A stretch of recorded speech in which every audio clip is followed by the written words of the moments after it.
Olá, você que está conosco na nossa mentoria bisurada, dando continuidade à nossa aula de agentes públicos, a parte remuneratória. Acabamos de ver no bloco anterior o teto constitucional, né, a quem ele se aplica, como ele se aplica. É uma parte difícil, mas as questões que têm caído sobre o teto constitucional são questões tranquilas. Você tem que lembrar, né, que no Brasil ninguém pode receber mais que um ministro do STF. Tem que lembrar dos detalhes que a magistratura, os magistrados federais e estaduais estão sujeitos apenas ao teto de ministro do STF, que no âmbito do Executivo Federal, os servidores federais estão sujeitos a ministro de Estado pela Lei 8.112, né? Então, isso nós temos que lembrar, são questões básicas, perfeito? Dando continuidade à parte remuneratória, nós vamos lá para a Constituição Federal, para o inciso 12 seguintes. Estamos no inciso 11, que é o teto constitucional. O inciso 12 continua falando sobre vencimentos, a gente tem que saber. E depois nós vamos para a Lei 8.112, para a parte que fala da remuneração do servidor, dos vencimentos do servidor. Perfeito? Gente, tá na tela para vocês, olha só. Inciso 12, os vencimentos dos cargos do Poder Legislativo e do Poder Judiciário não poderão ser superiores aos pagos pelo Poder Executivo. Então, os vencimentos dos cargos dos servidores, os vencimentos o mesmo. Agora, os adicionais e tal, aí pode mudar. Os vencimentos dos cargos tem que ser o mesmo. O vencimento base. Tem que lembrar disso aqui. Está aqui na Constituição e se cair, o fundamento constitucional é esse. É vedada a vinculação ou equiparação de quaisquer espécies remuneratórias para efeito de remuneração de pessoal do serviço público. Não pode vincular carreiras, não pode vincular vencimentos a salário mínimo, dizer, o vencimento de um cargo X é 10 salários mínimos. Não pode ter essa vinculação, assim como também não pode ter vinculação de um cargo a outro. Os acréscimos pecuniários percebidos por servidor público não serão computados nem acumulados para fins de concessão de acréscimos ulteriores. Isso aqui é a chamada incorporação, tá? Não pode um acréscimo pecuniário temporário ser computado ou acumulado para fins de acréscimos ulteriores, tipo uma aposentadoria do cara. Aquilo que é variável, ele não leva na aposentadoria.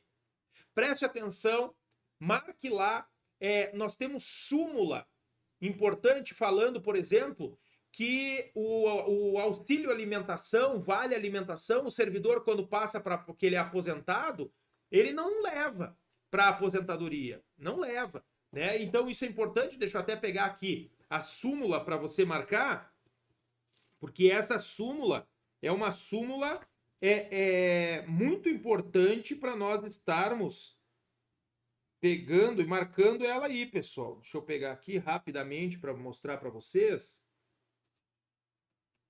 Deixa eu pegar aqui. A súmula vinculante número 55 do STF. Marca ela aí. Olha só, o direito ao auxílio alimentação não se estende aos servidores inativos. Inativos, tá? Não se estende aos servidores inativos. Olha a súmula vinculante número 42 do STF.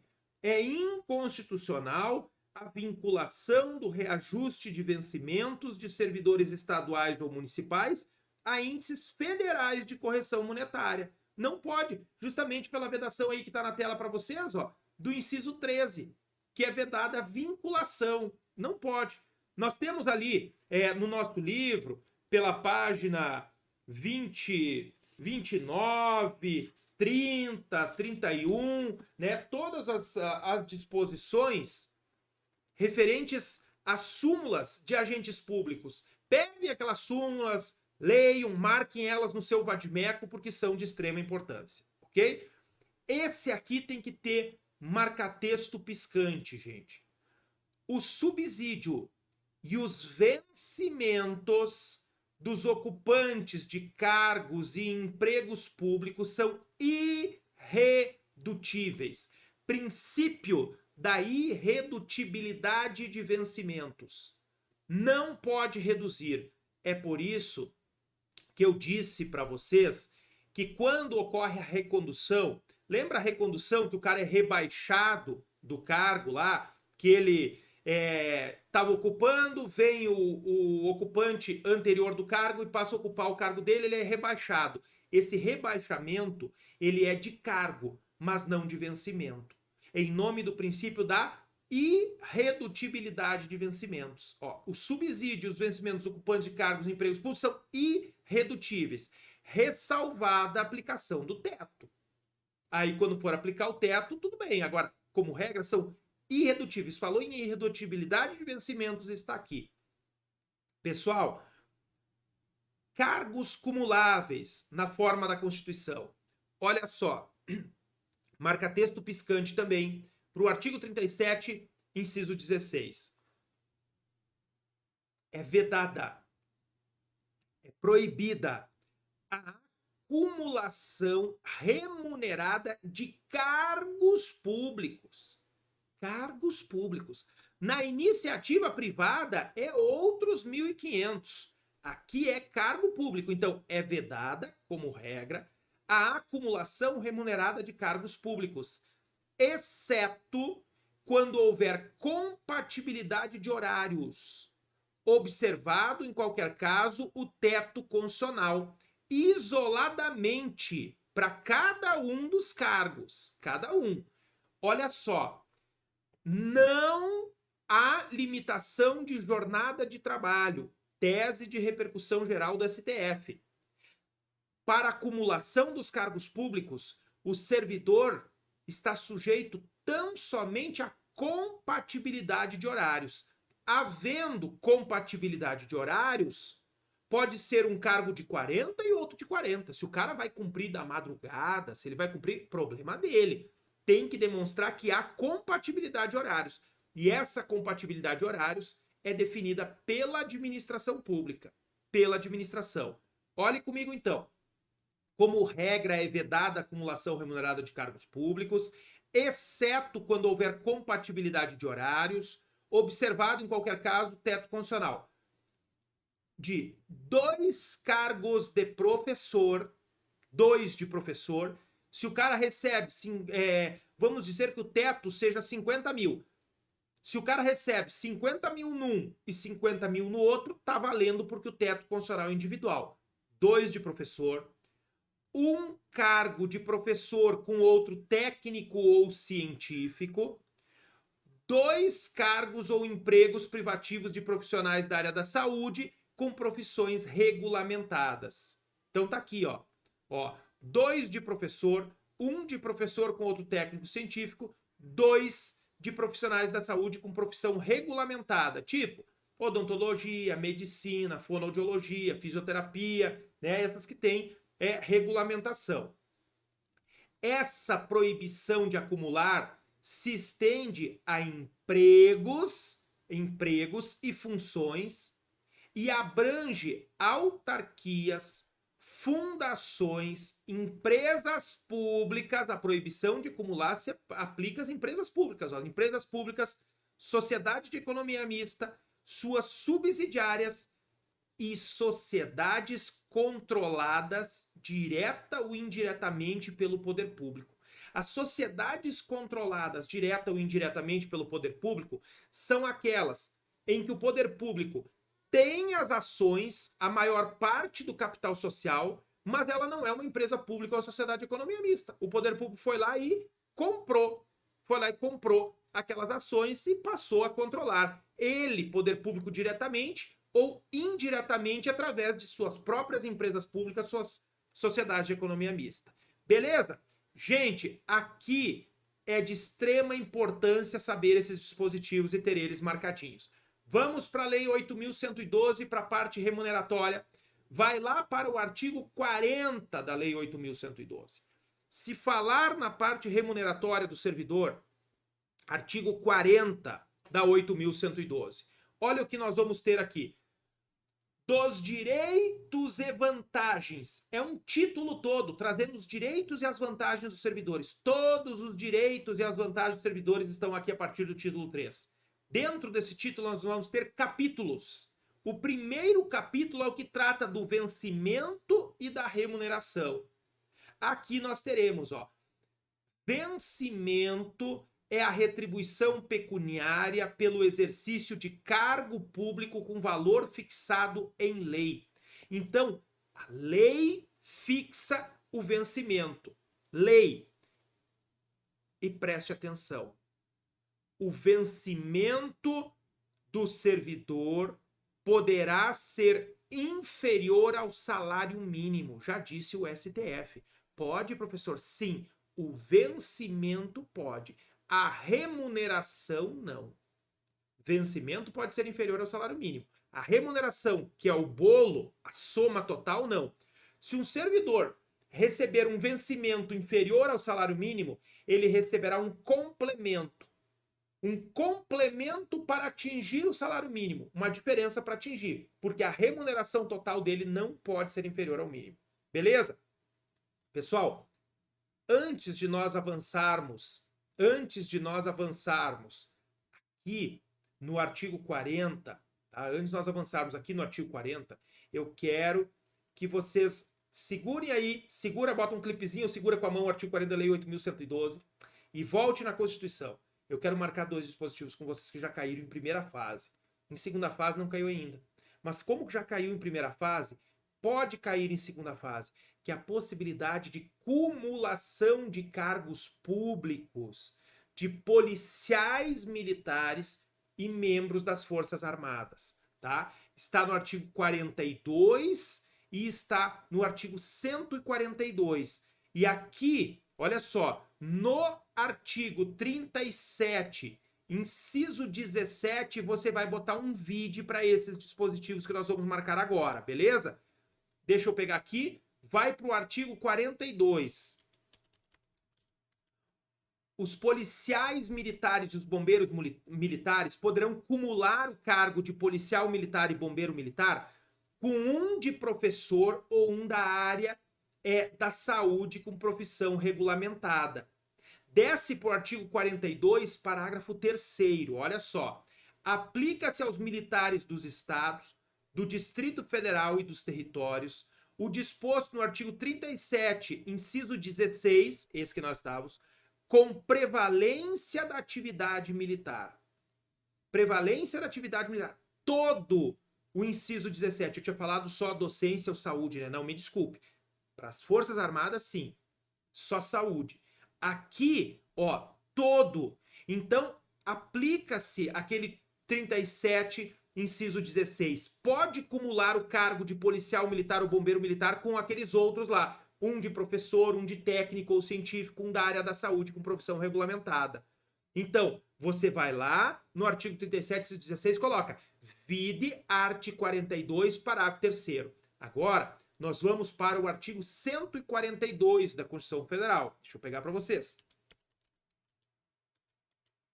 Artigo 142, você vai descer para o inciso 2, parágrafo 3º, inciso 3. Pega, artigo 142, parágrafo 3º, inciso 3. Olhe comigo.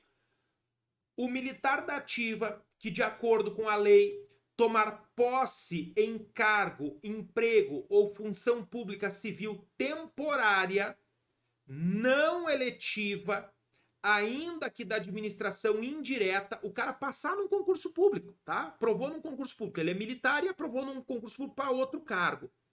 Ressalvada a hipótese prevista no artigo 37, inciso 16, a linha C, é isso aqui que vocês vão passar traço simples de baixo, ó. 37, inciso 16, a linha C. Qual é a linha C? Área da saúde com profissão regulamentada. Ficará agregar do respectivo quadro e somente poderá, enquanto permanecer a situação, ser promovido por antiguidade, contando-se-lhe o tempo de serviço apenas para aquela promoção e transferência para a reserva. O que está dizendo que nos interessa aqui? Isso aqui, ó. O militar pode acumular outro cargo público da área da saúde com profissão regulamentada. Qualquer militar pode acumular outro cargo público da área da saúde, passar no concurso público para médico, para dentista, para fonoaudiólogo, para psicólogo e acumular esses 2 cargos. Perfeito, gente? Isso é possível, tá? Agora, volta para a Lei 8.112. Vai lá para a Lei 8.112, que nós estávamos lá no artigo 40, ok? Tá aqui. Eu não podia deixar passar, por isso que eu fiz aquela pausa para vocês marcarem, porque vai que caia. E aí eu não marquei com vocês, entendeu? Então a gente deixa marcadinho lá. Olha só. Vencimento, então, retribuição pecuniária pelo exercício do cargo público com valor fixado em lei. Tá aqui. Remuneração. Conceito de remuneração. Remuneração é o vencimento do cargo efetivo acrescido das vantagens pecuniárias permanentes estabelecidas em lei. Permanentes. Vantagens pecuniárias permanentes. Permanentes, ó. Remuneração, vencimento do cargo efetivo acrescido das vantagens pecuniárias permanentes. A remuneração do servidor investido em função cargo de confiança, cargo de comissão, será paga na forma do artigo 62. E depois você vai dar uma olhadinha lá no artigo 62. Ok, gente? Tá? Então, veja aqui que a remuneração é o vencimento mais as vantagens. E aí, a remuneração que não pode ser inferior ao salário mínimo, mas os vencimentos podem. Tem que marcar isso. Marca o artigo 44, que vai ser referente à perda da remuneração. Olha só, o servidor perderá a remuneração do dia em que faltar ao serviço sem motivo justificado. Isso aqui pode cair na prova de vocês, beleza? O cara faltou um dia de serviço, não justificou, perde a remuneração daquele dia.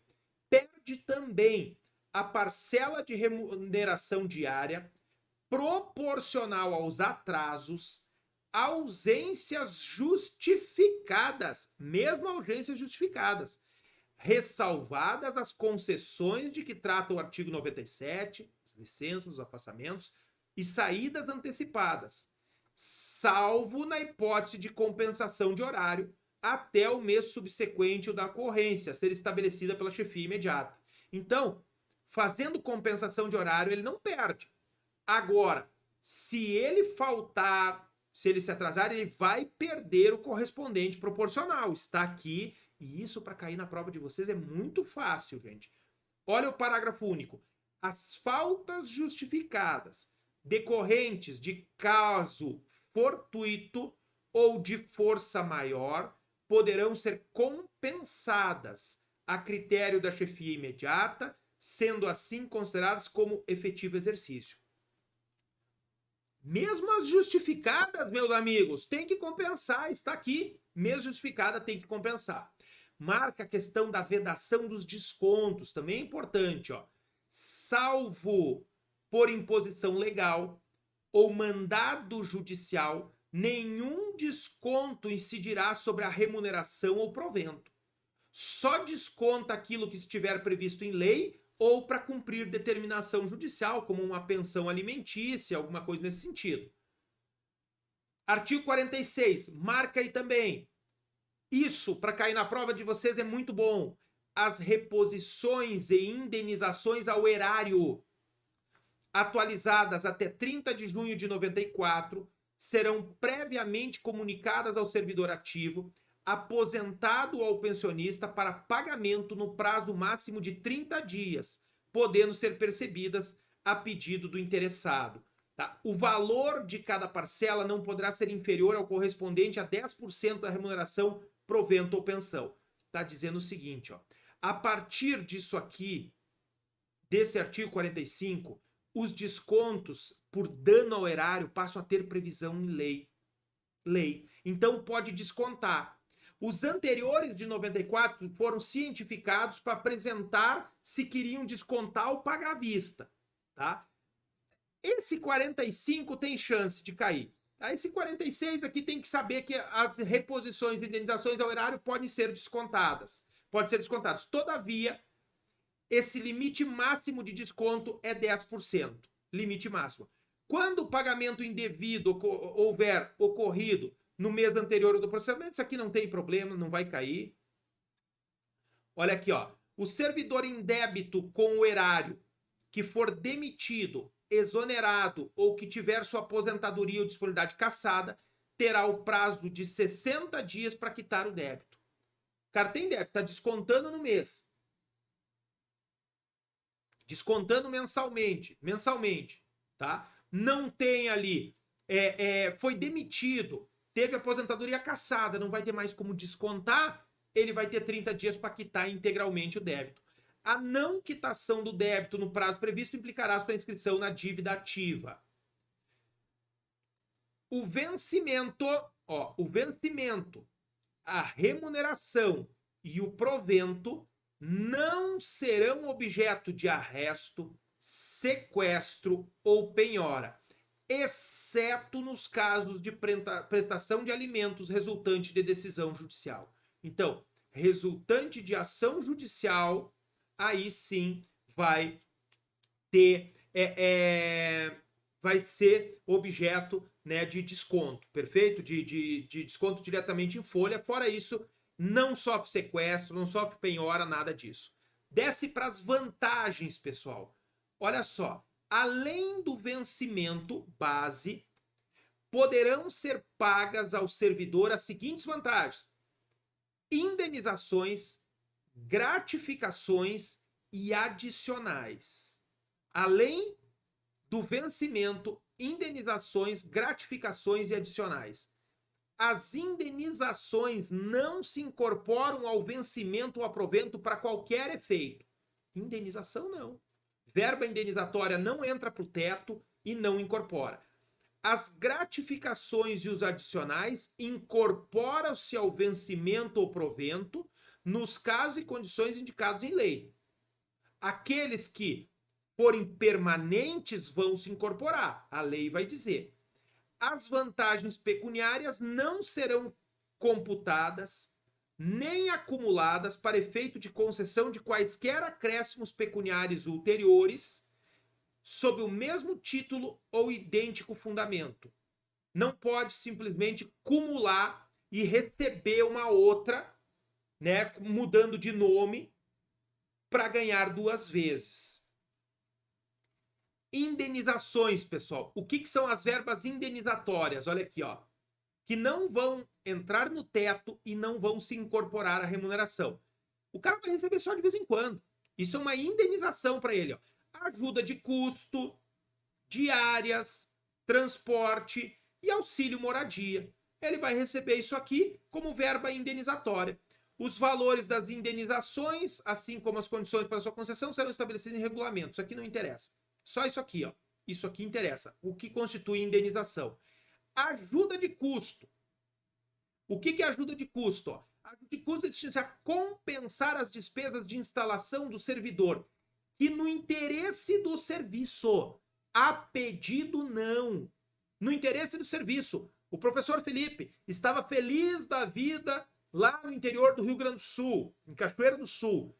Plim! Publicou no Diário Oficial da União, né? Designo ex officio por necessidade do serviço para Brasília, no Distrito Federal. Foi um choque para mim quando eu abri aquilo, um choque. Caraca!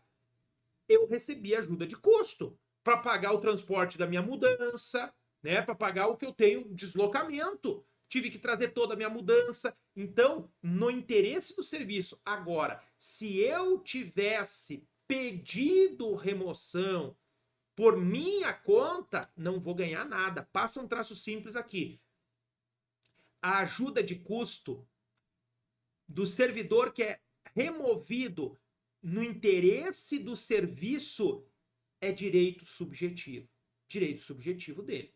Tá? Ele tem direito a exigir, porque é direito dele. Ajuda de custo, se ele for removido no interesse do serviço, passando a ter exercício em nova sede, com mudança de domicílio em caráter permanente, vedado duplo pagamento de indenização a qualquer tempo no caso de o cônjuge ou companheiro que detenha também a condição de servidor vier a ter exercício na mesma sede. Olha só. O cônjuge foi removido por necessidade de serviço. E a esposa, o esposo, vai ir também para acompanhar a cônjuge, vai ser removido. Só um vai receber. Os dois não, somente um. Correm por conta da administração as despesas de transporte do servidor e de sua família, compreendendo passagem, bagagem e bens pessoais. Tá? Vai transportar, né, passagem, bagagem e bens pessoais. A família do servidor que falecer na nova sede, para a família do servidor que falecer na nova sede, são assegurados ajuda de custo e transporte para a localidade de origem, dentro do prazo de 1 ano contado do óbito. Gente, isso aqui é fundamento que você tem que sair, pode cair na tua prova. Imagina uma história triste, né?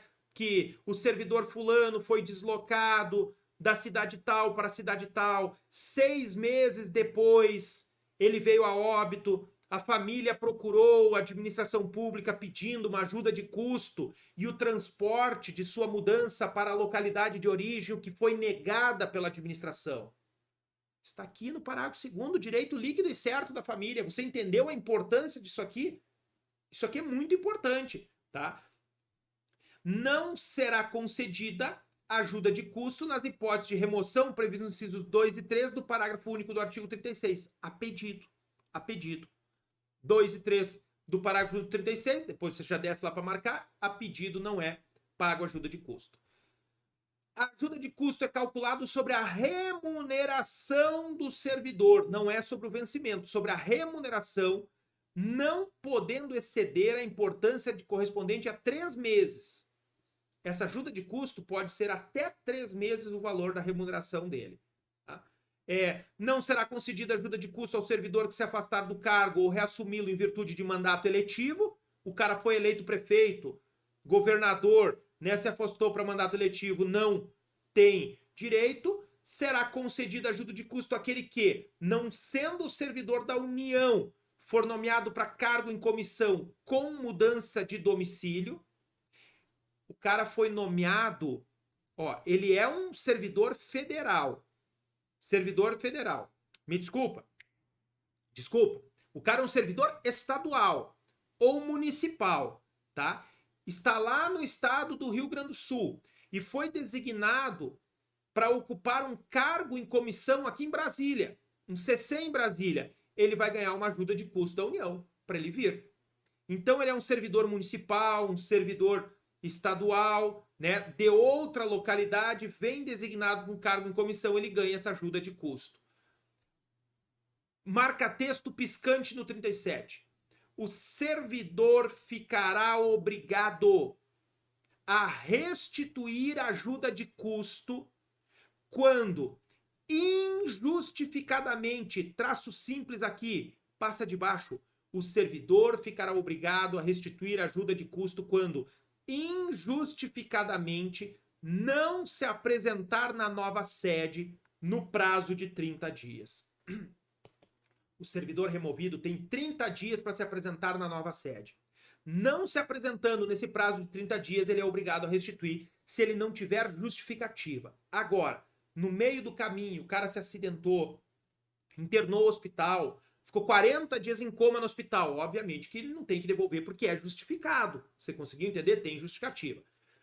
Vamos passar para a subseção 2, a subseção 3 e 4, que são as outras verbas indenizatórias, tá? Que vão tratar aí de diárias, de transporte e de auxílio moradia. Só para a gente ter uma ideia, preciso que vocês façam a leitura complementar disso depois, tá? Diárias. O servidor que a serviço afastar-se da sede em caráter eventual ou transitório para outro ponto do território nacional ou para o exterior, fará jus a passagens e diárias destinadas a indenizar as parcelas de despesa extraordinária, com pousada, alimentação, locomoção urbana. Perfeito, gente? Então, marca isso aqui, tá? Vai ser pela metade se não exigir pernoite fora na sede. Aquele artigo 58 é o importante, tá? O servidor que receber diárias e não se afastar da sede por qualquer motivo fica obrigado a restituí-las integralmente no prazo de 5 dias. 5 dias. Indenização de transporte. Conceder-se-á indenização de transporte ao servidor que realizar despesas com utilização de meio próprio de locomoção para execução de serviços externos por força das atribuições próprias do cargo, conforme se dispuser em regulamento. Então aqui, o cara usou meio próprio para transporte, será indenizado, está no artigo 60, e isso é importante, também pode cair aí como questão dissertativa, dizendo que o cara utilizava carro próprio e tal, e foi pedir indenização. Tem direito à indenização de transporte. E o auxílio moradia, o auxílio moradia consiste no ressarcimento das despesas comprovadamente realizadas pelo servidor, com aluguel de moradia ou com meio de hospedagem administrado por empresa hoteleira, no prazo de 1 mês após a comprovação da despesa do servidor. Então, o servidor federal que não tem imóvel da União, que não reside em imóvel da União, ele tem o direito a esse auxílio moradia sempre no mês subsequente, comprovando que ele gastou ali. Olha só, conceder-se-á, tem que marcar, auxílio moradia ao servidor se atendido os seguintes requisitos: não exista imóvel funcional disponível para uso pelo servidor. Por exemplo, o professor Felipe reside em um imóvel funcional aqui em Brasília, né? Residia no Rio Grande do Sul, saí de lá, vim para esse imóvel funcional, não tenho direito a auxílio moradia nenhum, né? Porque tem o apartamento funcional, tendo apartamento não cumula. 2, o cônjuge, o companheiro do servidor não ocupe imóvel funcional. Digamos que a esposa ou o esposo ocupe um imóvel funcional. Ah, o servidor não vai ganhar auxílio moradia, senão, pô, vai ganhar 2 vezes, entendeu? Então não pode. O servidor ou seu cônjuge ou companheiro não seja ou tenha sido proprietário, promitente comprador, cessionário ou promitente cessionário de imóvel no município onde for exercer cargo, incluída a hipótese de lote edificado sem averbação de construção nos 12 meses que antecederem a sua nomeação. O cara já tem um imóvel no local, ele não recebe auxílio moradia. Não recebe auxílio moradia porque ele tem um imóvel no local. Nenhuma outra pessoa que resida com o servidor receba auxílio moradia. Nenhuma outra pessoa que resida com o servidor pode receber auxílio moradia. O servidor tenha se mudado do local da residência para ocupar cargo comissionado, DAS 4, 5 ou 6. O cara saiu do local de residência e foi para lá para ocupar DAS. O município no qual assuma o cargo em comissão ou função de confiança não se enquadre. Esse aqui pode sair fora. Só aquilo ali mesmo, tá, pessoal? Só aquilo ali, deslocamento corrido, não, só aquilo ali mesmo que vem. E aqui, ó, o 60D tem que marcar. O valor mensal do auxílio moradia é limitado a 25% do valor do cargo em comissão, função de confiança ou cargo de ministro de Estado ocupado, e esse valor do auxílio moradia não poderá superar 25% da remuneração de ministro de Estado. Não pode ocupar, não pode passar. Isso aqui vale para o servidor de carreira, tá? O servidor de carreira está aqui 25% de um ministro de Estado. Fechou? Na próxima aula, no próximo vídeo, no nosso próximo bloco, nós vamos ver as gratificações, os adicionais, vamos ver outros direitos como as licenças, como a remoção, né? E depois passaremos ao regime disciplinar e depois à aposentadoria do servidor público. Gente, é muito conteúdo e eu quero ver o conteúdo completo com vocês. Isso não pode ficar só pela metade, não pode ser ensinado de qualquer jeito, não. Fica um pouco longo, mas o objetivo, o propósito é esse. Você tem que chegar na prova sabendo efetivamente tudo, tendo passado por tudo, tendo marcado as principais disposições. Isso é de uma importância muito grande, tá bem? Aguardo vocês na sequência no nosso próximo bloco.